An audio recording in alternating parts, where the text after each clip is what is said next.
மிகு சசிரேகா, இதுல அரசியல் ரீதியான குற்றச்சாட்டுகளும் இருக்கிறது, காரணங்களும் இருக்கிறது. அதே நேரத்தில் இந்த தீர்ப்பு பாதிக்கப்பட்ட பெண்களை அல்லது ஒரு பாதிப்புக்கு உள்ளாகக்கூடிய பெண்களை சுதந்திரமாக முன்வந்து தங்களது புகாரை பதிவு செய்வதற்கான ஒரு சூழலை உருவாக்கி இருக்கிறது அப்படிங்கிறதையும் இந்த தீர்ப்பின் மூலமா பார்க்க வேண்டியிருக்கு. சந்தேகமும் கிடையாது. இதற்கு என்னதான் திமுக காரர்கள் அங்க என்ன இருக்கு, இங்க என்ன இருக்கு, எந்த டேட்ல எப்ப போட்டாங்க சிபிஐ சிஐடி என்கொயரி, எப்ப சிபிஐ என்கொயரி கொடுத்தாங்க, நாங்க என்ன பண்ணோம், நாங்க காவலர்களுக்கு பாதுகாப்பு கொடுத்தோம், நாங்க விட்னஸ்க்கு எல்லாம் பாதுகாப்பு கொடுத்தோம், நீங்க எதுக்கு கொடுக்குறீங்க? காவலர்களுக்கு வேற என்ன வேலை, சிபிஐக்கு வேற என்ன வேலை? இது என்ன அபத்தமான வாதங்கள்? இப்படி எல்லாம் இவங்க தேடி கொண்டு எங்களுடைய நாங்க போட்ட சிபிஐ என்கொயரி எங்கள் பீரியட்ல எங்களுடைய பொதுச் செயலாளர் அன்றைய முதலமைச்சராக இருந்த அண்ணன் எடப்பாடியார் கொண்டு வந்ததன் அடிப்படையில் தான் இன்றைக்கு இந்த நீதி கிடைத்திருக்கிறது. நீங்களே சொன்ன மாதிரி பெண்கள், பாதிக்கப்பட்ட பெண்கள் தைரியமாக முன் புகார் கொடுக்கலாம்ன்றதை இந்த தீர்ப்பு இன்னைக்கு 4.5 ஆண்டு காலம் கழித்து நிரூபித்திருக்கிறது. விஷயம் நடந்தது, ஒரு பிரச்சனை நடக்கிறது ஒரு குறிப்பிட்ட ஆட்சி காலத்துல தான் அப்படின்னா, குற்றம் நடந்திருக்கிறது அந்த ஆட்சி காலத்துல தான், புகார் பதிவாகி இருக்கிறது, சம்பந்தப்பட்ட நபர்கள் குற்றம் சாட்டப்படுகிறவர்கள் காப்பாற்றப்படுகிறார்கள் அப்படிங்கிற அடிப்படையில் அரசியல் ரீதியாக ஒரு அழுத்தம் ஏற்படுகிறது. அந்த அழுத்தத்தின் அடிப்படையில் தான் விசாரணைக்கே உத்தரவிடப்படுது அப்படிங்கிறது தான் திமுகவினுடைய வாதம். இந்த தீர்ப்பில் இன்னைக்கு ஏதாவது சொல்லி எஃப்ஐஆர் பதிவு செய்வதற்கான கால தாமதத்தில் தொடங்கி அது சிபிசிஐடிக்கு மாற்றப்படுறதோ சிபிஐக்கு மாற்றப்படுறதோ எல்லாமே அரசியல் அழுத்தத்தின் அடிப்படையில் எடுக்கப்பட்ட முடிவுகள் தான் அப்படிங்கிறது தான் அவங்களுடைய வாதம். ஒரு நல்ல தீர்ப்பு இன்னைக்கு வந்திருக்கு. அதன் மேல நாங்க தான் வழக்கமா ஸ்டிக்கர் ஒட்டுற மாதிரி நம்ம கான்ஸ்டன்டைன் சகோதரர் என்னென்னமோ சொன்னாரு. இடையே குறுக்கீடு நிறைய கதைகள் எல்லாம் அவர் சார்பா அவங்களோட பங்களிப்பு எதுவுமே கதைகள் இல்லை. எல்லாரும் கருத்து ரொம்ப ஃபேக்சுவலா இந்த விஷயத்துல நம்ம கதைகளை பேசவே முடியாது. ஏன்னா இது கேஸ்ல ஃபேக்ட் இருக்கு. அலிகேஷனே நான் பாலவேல் மேல தான் வைக்க வந்தேன். நான் உங்க மேல தான் வைக்க வந்தேன். அது தாராளமா வைங்க. இது அதுதானே வழக்கம். வழக்கத்தை நீங்க தாராளமா அந்த ப்ரொசீஜர் எதையும் மாத்தாதீங்க. நீங்க கண்டினியூ பண்ணுங்க. விவாதத்தினுடைய ஃபேக்டே அதுதானே. உங்களையும் கேள்விக்கு உள்ளாக்கலாம். தவறா இருந்தா அதுக்கு நான் விளக்கம் கொடுக்கலாம். யாரோட கஸ்டோட இதை நம்ம பண்ணலாம்.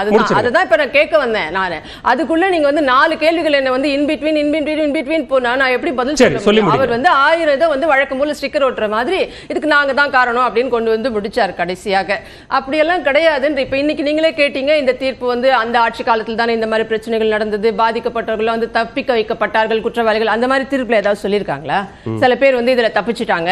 எப்படி நான் ஒரு உதாரணத்துக்கு தான் இதை நான் சொல்றேன். உங்களுக்கு 2G வழக்குல நான் அந்த ஷைனி அவர்கள் நான் டெய்லி காத்திருந்தேன், சிபிஐ சாட்சியங்களோடு வரவில்லை, அதனால என்னால் இதை நிரூபிக்க முடியவில்லை, ஆனாலும் அப்படின்னு ஒரு இஃப் அண்ட் பட் வச்சு இப்ப அப்பீல் இருக்கு பாத்தீங்களா டெல்லி ஹைகோர்ட்ல, அந்த மாதிரி ஏதாவது இந்த வழக்குல சொல்லப்பட்டிருக்க? குற்றவாளிகள் தப்பித்து விட்டார்கள், சரியாக விட்னஸ் இங்க அதாவது அழுத்தங்கள் இருந்தன சாட்சியங்களுக்கு, இங்கே அது நிரூபிக்கப்படவில்லை, அப்படியெல்லாம் எதுவும் கிடையாது. குற்றம் சாட்டப்பட்ட 9 பேர் மீது A1 to A8 வரைக்கும் A9 வரைக்கும் கிளியரா அவங்க தண்டனைகளை பிரிச்சு தெளிவா கொடுத்திருக்காங்க.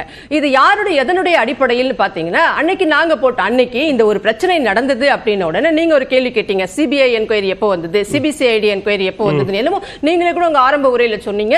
பல்வேறு அழுத்தங்களுக்கு பிறகு என்ன பல்வேறு அழுத்தங்கள்? முதல்ல அன்னைக்கு இவர்களோட சொன்னார், நம்ம திமுக சகோதரர் சொன்னாரு, எஃப்ஐஆரே இவங்க போடவே இல்லை அப்படின்னாங்க. 12ஆம் தேதி நடந்தது, 12/2/2019 அன்னைக்கு சம்பவம் நடந்தது அப்படின்னு சொல்றாங்க.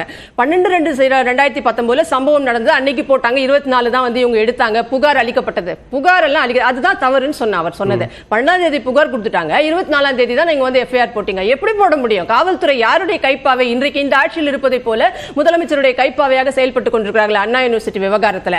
அருண் அன்னைக்கு சாயங்காலமே ஓடி கமிஷனர் அருண், இதில் ஒரே ஒருவர் தான் புகார் அளிக்கப்பட்ட சம்பந்தப்பட்ட மாணவிய அண்ணா யூனிவர்சிட்டி விவகாரத்தில் 2 பேர் இருந்தார்கள் சம்பவ இடத்தில்.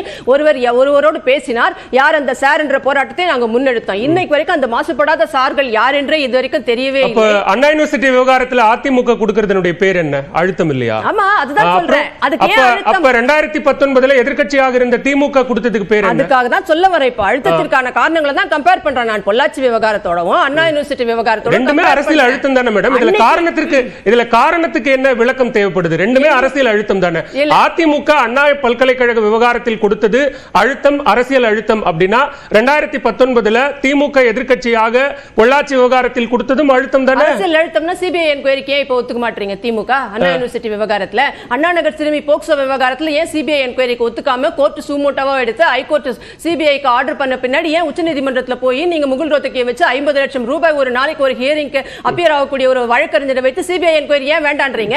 யாரை காப்பாத்த இப்ப பண்றீங்க? அண்ணா பல்கலைக்கழக விவகாரமோ இல்ல நீங்க குறிப்பிட்ட எல்லா வழக்குகளுமோ யாருடைய கண்காணிப்புல யார் இந்த வழக்கெல்லாம் நடத்துறா? நீதிமன்றம் தானே நடத்துது. நீதிமன்றம் தானே நடத்துது. விசாரணை லெவல்ல ஒரு குற்றச்சாட்டுகள் வைத்தார் இல்லையா? 12ஆம் தேதி கம்ப்ளைண்ட் கொடுத்தாங்க, 24ஆம் தேதி வரைக்கும் எஃப்ஐஆர் போடலன்னு. கம்ப்ளைண்ட் கொடுத்தல எஃப்ஐஆர் போடாம இருக்கிறதுக்கு போலீஸ் ஒன்னும் எங்களை அதுதான் சொல்ல வரேன், எங்களுடைய கைப்பாவையாக இல்லை. அன்னைக்கு முதலமைச்சராக இருந்த அண்ணன் எடப்பாடி பழனிசாமி கைப்பாவையாக இல்லை. இன்னைக்கு அண்ணா யூனிவர்சிட்டி விவகாரத்துல அருண் அவர்கள் சென்னை மாநகர மாவட்ட செயலாளர் திமுக போல செயல்பட்டு அண்ணா யூனிவர்சிட்டி விவகாரம் நடந்த அன்னைக்கு சாயந்தரமே வந்து இல்லவே இல்லை, ஒரே ஒருவர் தான் இதில் சம்பந்தப்பட்டிருக்கிறார். பொள்ளாச்சி பத்தி பேசுவோம். பொள்ளாச்சியில தான் தீர்ப்பு வந்திருக்கு இன்னைக்கு.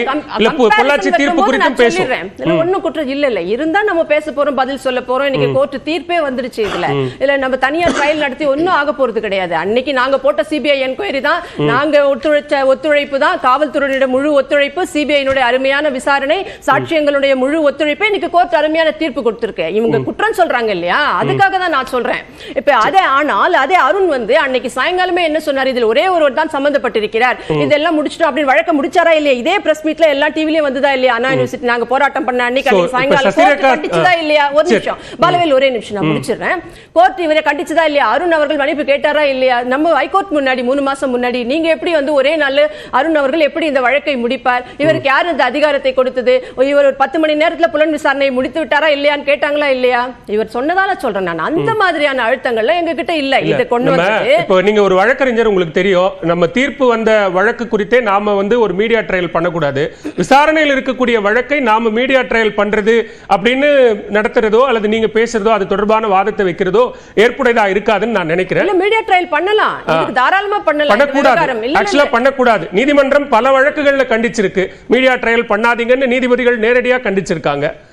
சரி, நான் முதற்கட்ட கருத்து தீர்ப்பு வந்துருச்சுங்க. இத பத்தி இவர்கள் விமர்சனம் தாராளமா நம்ம பேசலாம். இப்போ விமர்சனம் நம்ம தீர்ப்பை விமர்சனம் பண்ணல. இல்ல ரெண்டு வழக்கறிஞர்கள், பெரிய வழக்கறிஞர்கள் இருக்காங்க, நீங்களும் ஒரு வழக்கறிஞர், பேசி தெரிஞ்சுப்போ. இல்ல நீங்க உங்களுடைய வாதத்தின் அடிப்படையில் பொள்ளாச்சி வழக்குல அதிமுக பொதுச் செயலாளர் எடப்பாடி பழனிசாமி முதலமைச்சராக இருந்த போது மேற்கொண்ட முயற்சியின் அடிப்படையில் தான் இந்த தீர்ப்பு கிடைச்சிருக்கு. குற்றவாளிகளுக்கான இந்த தண்டனை உறுதி செய்யப்பட்டதும் அதன் அடிப்படையில் தான். ஒரே நிமிஷம் முடிச்சிட்டேன். அது அன்னைக்கு சுதந்திரம் இருந்தது, இன்னைக்கு வழக்கோட கம்பேர் பண்ணும்போது அந்த சுதந்திரம் இல்ல. நிறைய கம்பேரிசன்ஸ் இருக்கு. நம்ம தாராள ஒண்ணே ஒண்ணு நான் முடிச்சிடுறேன். 24ஆம் தேதின்னு சொன்னாங்க இல்லையா? 24ஆம் தேதி தான் பாதிக்கப்பட்ட பொண்ணோட அண்ணன் அந்த எஸ்பி கோவை சொன்ன பின்னாடி நீங்க கம்ப்ளைண்டா கொடுத்தாதான் நான் எடுக்க முடியும் அப்படின்னு பின்னாடி தான் பாத்தீங்கன்னா இந்த ரெட்ரோஸ்பெக்டிவ் எஃபெக்ட்ல எல்லாம் வழக்குகள்ல வந்து நீங்க எந்த வித அவமானம் வருமா, பாதிக்கப்பட்ட பெண்ணுக்கு என்ன பிரச்சனை வரும் தெரியாது. நிறைய விஷயங்கள் இருக்கு, பேசலாம். கம்ப்ளைண்ட் முதற்கட்ட கருத்தை எடுத்துக்கிற போட முடியாது. 24ஆம் தேதி கம்ப்ளைண்ட் வந்த பின்னாடி பேசலாம். நிறைய தாண்டி வந்துட்டோம். நீங்க தீர்ப்புக்கே வந்துட்டோம்னு சொல்லும்போது 27/2019 போகணும். பேசலாம். திரும்பி அருள்மொழி, இங்க பொள்ளாச்சி பாலியல் வன்கொடுமை வழக்குல கோவை மகளிர் நீதிமன்றம் நீதிபதி நந்தினி தேவி அளித்திருக்கக்கூடிய தீர்ப்பு எதை உணர்த்துகிறது? நீதியின் மீது மக்கள் வைக்கிற நம்பிக்கைக்கு இன்னமும் இடம் இருக்கிறது என்பதை உணர்த்துகிறது. ஏன்னா ஒரு ஜனநாயக நாட்டில் எந்த ஒரு குற்றம் இழைக்கப்பட்டாலும் அந்த பாதிக்கப்பட்டவர்களுக்கு மனம் ஆறுதல் அடையும்படியாக ஒரு தீர்ப்பு வரணும். அதுதான் ஆற்றுப்படுத்துதல் அப்படின்னு சொல்றது. நீங்க எதிரியை வந்து என்னவெல்லாம் பண்ணி எவ்வளவு கொடூரமாக தண்டனை கொடுத்தா இவங்களுக்கு வந்து மனசாரும் அப்படிங்கிறது வேற. ஆனா ஒரு நீதி வழங்கப்பட்டது அப்படிங்கிறத பாதிக்கப்பட்டவர்கள் உணரணும். முதல் காரணம். ரெண்டாவது,